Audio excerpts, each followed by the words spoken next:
صوم کا لغوی معنی اور اصطلاحی معنی۔ صوم کہتے ہیں روزہ کو۔ صوم کا لغوی معنی باز رہنا، چھوڑنا اور سیدھا ہونا ہے، اس لیے خاموشی کو صوم کہتے ہیں۔ قرآن پاک میں اللہ تعالیٰ نے ارشاد فرمایا، یعنی میں نے آج رحمان کے لیے روزہ مانا ہے تو آج ہرگز کسی سے بات نہ کروں کیونکہ اس میں کلام سے باز رہنا ہے۔ اور اصطلاحی شرح میں صبح صادق سے لے کر غروب آفتاب تک اللہ تعالی کی عبادت کی نیت سے اپنے آپ کو کھانے پینے اور جماع کرنے سے روکے رکھنے کو صوم یعنی روزہ کہتے ہیں۔ میرے پیارے آقا علیہ السلام کے پیارے دیوانوں، روزہ در حقیقت انسان کے اندر موجودہ نفسانی خواہشات کو کمزور کرتا ہے، اور روزہ دار کے دل میں یہ عقیدہ راسخ ہو جاتا ہے کہ اللہ الغیوب، خدا میری تمام حرکات اور سکنات کو دیکھ رہا ہے۔ روزے کے حالت کے علاوہ انسان کے دل و دماغ میں یہ تصور نہیں رہتا کہ وہ جو کچھ کر رہا ہے اسے خدا دیکھ رہا ہے، لیکن صبح صادق سے غروب آفتاب تک بھوک لگتی ہے پھر بھی نہیں کھاتا، کوئی دیکھنے والا بظاہر نہیں ہوتا پھر بھی نہیں پیتا، بیوی سامنے موجود ہوتی ہے پھر بھی اپنے آپ کو صحبت سے روکے رکھتا ہے، کیونکہ اس کے دل میں اللہ عزوجل کا خوف ہوتا ہے۔ اب ظاہر سی بات ہے کہ کوئی بندہ ایک ماہ تک اس تصور کے ساتھ زندگی گزارے تو باقی مہینوں میں بھی اس میں یہ تصور آ جائے گا کہ میں کچھ بھی کروں اللہ عزوجل مجھے دیکھ رہا ہے۔ جب اللہ کے دیکھنے کا تصور ہمیشہ کے لیے اس کے دل میں پیدا ہوگا تو وہ ہر خلاف شرع کام سے بچے گا۔ اس کا اپنے آپ کو بچانا یہی تقویٰ ہے، اور تقویٰ مل گیا تو بندے کو دارین کی دولت حاصل ہوگی۔ تو روزہ اس وجہ سے فرض کیا گیا ہے تاکہ ایمان والوں کو تقویٰ مل جائے۔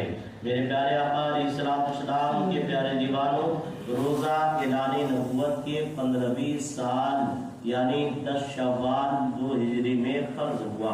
اللہ تبارک و تعالیٰ کا فرمان ہے، یا ایھا الذین آمنوا کتب علیکم الصیام کما کتب علی الذین من قبلکم لعلکم تتقون، اے ایمان والو تم پر روزے فرض کیے گئے جیسے کہ تم سے اگلوں پر فرض ہوئے تھے، کہیں تمہیں پرہیزگاری ملے۔ اللہ تعالیٰ نے اس آیت میں 2 باتوں کا بطور خاص ذکر فرمایا ہے۔ اول یہ کہ عبادت صرف تم ہی پر فرض نہیں کی جا رہی ہے بلکہ تم سے پہلے لوگوں پر بھی فرض ہو چکی ہے۔ چنانچہ تفسیر کبیر اور تفسیر احمدی میں حضرت آدم علیہ السلام سے لے کر حضرت عیسیٰ علیہ السلام تک ہر امت پر روزہ فرض رہے۔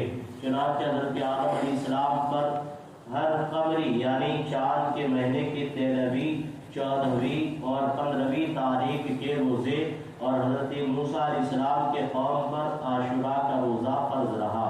بعض روایتوں میں ہے کہ سب سے پہلے حضرت نوح علیہ السلام روزہ رکھے۔ دوسری بات یہ ہے کہ روزے تم پر اس لیے فرض کیے گئے تاکہ تم متقی بن جاؤ، کہ شریعت کے تمام احکام کا مقصد مومنین کو متقی بنانا ہے، اس لیے قرآن کریم میں بار بار تقویٰ اختیار اور متقی بننے کا حکم دیتا ہے۔ میرے پیارے آقا علیہ السلام کے پیارے دیوانوں، یوں تو نماز، روزہ، حج، زکوٰۃ اور دیگر عبادات سب کے سب ایسے اعمال ہیں جن سے قرب خداوندی کی نعمت اور اللہ کا خوف دلوں میں جاگزی ہوتا ہے، لیکن بالخصوص روزہ تقویٰ کی تربیت کا بہترین ذریعہ ہے۔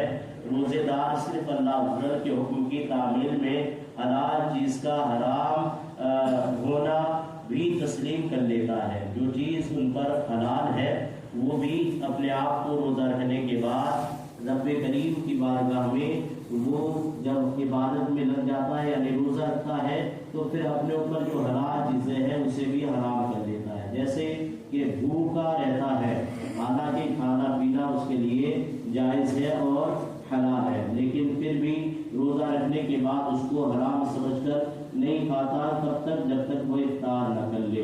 پیاسا رہتا ہے جب تک کہ کھانے پینے کی ہر چیز پر اسے قدرت بھی حاصل ہے اور بیوی پر شوہر کی نظر تک نہیں ڈالتا، اس سے زیادہ اللہ کی رضا جوئی کا اظہار اور اس عمل میں ہو سکتا ہے۔ روزہ سخت تکلیف کے عالم میں بھی حکم الہی کی تعمیل کا عملی ثبوت ہے۔ روزہ اطاعت و فرما برداری اور اظہار عبادت کا بہترین نمونہ ہے۔ روزہ ہمدردی اور غمساری نیز تعاون کے جذبات پیدا کرتا ہے۔ روزہ خواہشات نفسانی کے خلاف جہاد کی تربیت کا بہترین ذریعہ ہے۔ یہی سب خوبیاں راہ تقویٰ کے مسافر کو منزل سے قریب کرتی ہے۔ اس لیے اللہ تعالیٰ نے روزہ کو فرض کیا تاکہ ایمان والوں پر تقویٰ آ جائے، متقی بن جائے، اور متقی جب بن جائے گا تو انشاءاللہ حرام سے بچے گا اور حلال کی طرف اپنے آپ کو رغبت کرے گا، تمام برائی سے بچے گا۔ رمضان مبارک کا روزہ فرض ہوا، اللہ تبارک و تعالیٰ کا لاکھ لاکھ احسان و شکر ہے کہ ہم سبوں کو رمضان کا روزہ ملا۔ پروردگار عالم